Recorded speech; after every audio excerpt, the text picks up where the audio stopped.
Hi guys! Once again, maligayang pagbabalik sa ating munting channel. Ito po inyong host na si Chloe TV. Muli na namang magbibigay ng panibagong reaction video. Bago tayo magpatuloy, bago natin simulan, syempre shoutout muna natin ang ating founder ng Kalinga. Walang iba kundi si Kuya Bal Santos Matubang.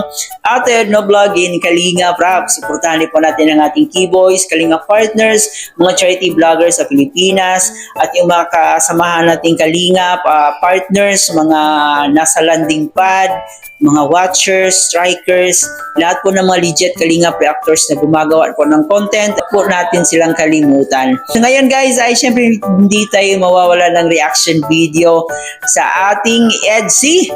So kamusta yung mga solid EDCians natin? Alam kong medyo matagal-tagal na rin yung last part ng EDC, yung part 93. Pero may nalaman po tayo guys, may nakuha po tayong balita. Hindi pa po ito confirmed, pero sinabi nga po doon na meron daw pasabog ang part 94. Bago natin ipagpatuloy itong reaction video natin, so gusto ko lang i-congratulate lahat ng mga solid EDC supporters.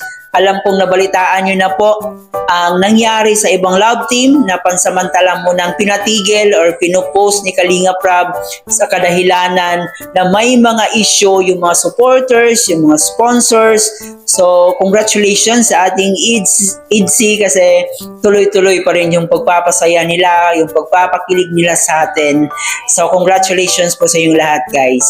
So, ngayon guys, atin mo nang panoorin ang live ni Kalingap Edo or ni Papa Eds, kung saan nga po ay nagiging makulay yung live ni Papa Eds dahil dinalaw at sinuportahan siya ng kanyang nag-iisang YP na si YP Beyonce. Grabe, no? So, sobrang tagal na rin po ng ating EDC, guys. Pero, habang tumatagal, mas lalong nagiging sweet at mas lalong nagiging obvious na talaga yung feelings nila sa isa't isa.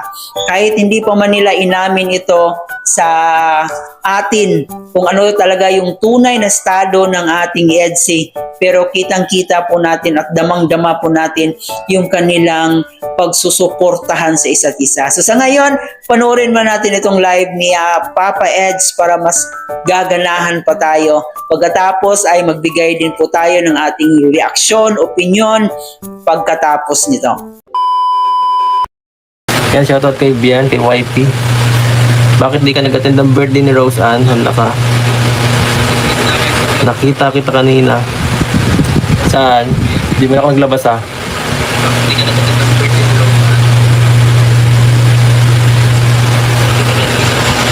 Namamalik mata to.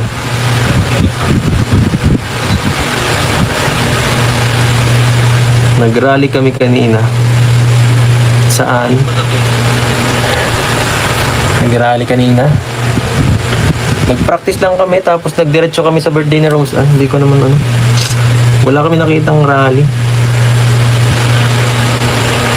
Shout out kay Beyonce. Ikaw lang ang wala doon. Andun si halos lahat yata ng Kalingap Angel Batch 2. Saka ang mga Batch 1, si Rose, siyempre birthday girl. Si Carla, si Joy. Yun. Ikaw lang ang wala. Ano ka? Magtatampo sa'yo yun.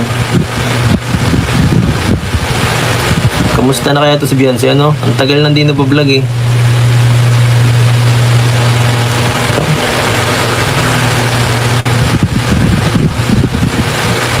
Ayun, nagising na mga titas. Inaabangan si Beyonce. Salamat sa pag-visit kay Wifey yan. Thanks. Bakit may sumama ako?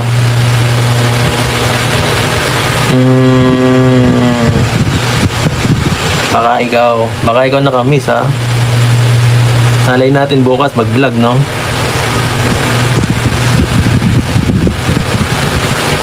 Baka bukas wala kang pasok eh. Sige na, dahil nag-visit ka, miss na.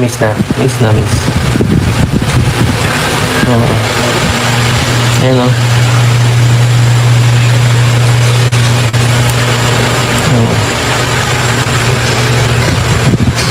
Dito na lang kita nakikita sa TikTok. Diyan na lang kita kinitingnan. Uy, grabe.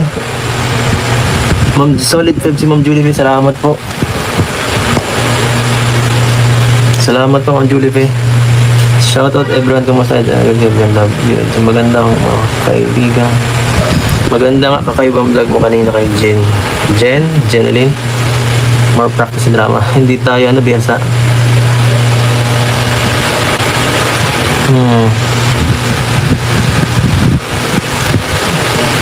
Sa TikTok na lang ako nakiki-update eh.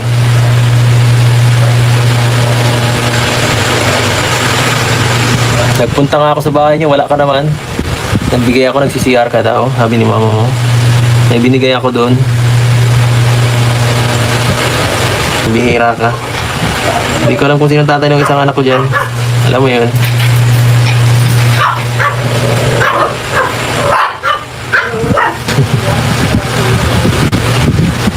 Miss ka doon ng mami. Sus, di mo ako pinansin nung kahapon. Di mo ako pinansin kahapon. Parang wala kang wala kang nakita.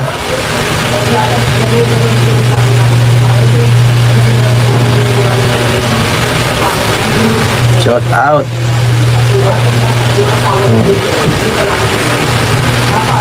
Pero thank you talaga daw. Pero thank you sa pagbisita talaga. Ha? Malaking bagay yan.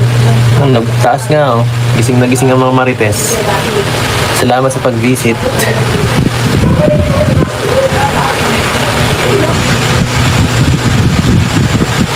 Paano ka? Anong meron dito ha? Bakit ang kulit mo ngayon ha? May nakain ka bang panis? Teka lang ha. Hindi natural lang kulit nito eh. May nakain yata yung panis si Biancy. I-chat ko nga siya early. Sila Jeneline. Paano to?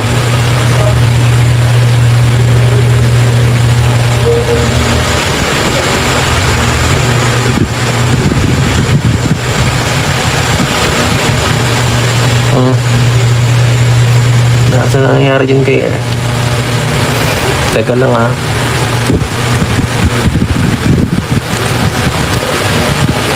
Nakakain ka ba ng panis? Wait, ang kulit mo ah. Ang kulit. So yun na po guys, no? Sobrang sweet po ng ating Edsy ngayon. Kitang-kita nyo naman po nung shinout out na ni Papa Eds si Bibi Biancy niya. Tinanong pa ni Papa Eds dito kung bakit daw hindi nakapunta si Biancy sa birthday ni Rose Ann. Bakit nga ba? No, grabe. May pa-update talaga palagi itong mag-hubby and wifey natin. Kahit medyo matagal-tagal na po natin hindi napanood ang part 94, na waiting pa rin po tayo and hoping pa rin po tayo na sana bukas or sa makalawa ay meron ng part 94 kasi ang dami na po naghihintay. Ayon din po sa ating napag-alaman na meron daw pasabog yung part 94. So doon sa sinabi ni Papa Eds na baka meron daw shoot ang Edsy kasi weekends ngayon, di ba? Ngayon ay Saturday or bukas Sunday, walang pasok. So siguro nga ay magkakaroon ng shooting ang Edsy natin. Pero hindi pa po yan confirm. Pero sana na matuloy na yung part 94 kasi marami tayong aabangan doon at marami daw nakakakilig na eksena sa ating Edsy. So ganoon naman talaga, hindi tayo binigo ng ating Edsy. Palagi talaga tayong pinakilig, pinasaya, pinatawa. So overall sobrang fully packaged po yung Edsy natin. At tulad din po ng Jomcar, kahit sobrang tagal na po ng Edsy ay grabe pa rin yung views, grabe pa rin yung charisma ng dalawa, no? Hindi nawawala. Siyempre dahil pinagbutihan nila yung kanilang ginagawa para sa atin. At uulitin po natin, congratulations sa ating Edsy kasi yung Edsy at Franjoy, ito po yung mga love team na magpapatuloy sa kanilang pagpapakilig sa atin, sa ating mga viewers. Congratulations sa ating Edsinians. Siguro mababait yung mga Edsy supporters, mga sponsors natin. No? Pero wala po tayong sinabi na hindi mabait yung mga sponsors or supporters ng ibang love team. Siguro nagkaroon lang talaga ng problema, kaya walang ibang naisip si Kalinga Prab na desisyon, kundi itigil muna, i-relax muna yung mga mind, yung mga isipan ng ating mga kababayan. Dito sa EDC, alam kong sobrang mababait po yung mga Edsinians natin, mapagmahal at higit sa lahat marespeto. Kaya patuloy lang yung ating pagsuporta, pagmamahal dito sa dalawa. At hanggang dito na lang muna guys ang ating reaction video. I hope nag-enjoy kayo. Huwag kalimutan mag-comment sa ating comment section kung ano yung mga opinion nyo patungkol dito sa ating EDC. Bago natin tapusin, huwag kalimutan mag-like and share and paki-subscribe na rin po ang ating munting channel. Ito po yung host na si Chloe TV. Thank you for watching.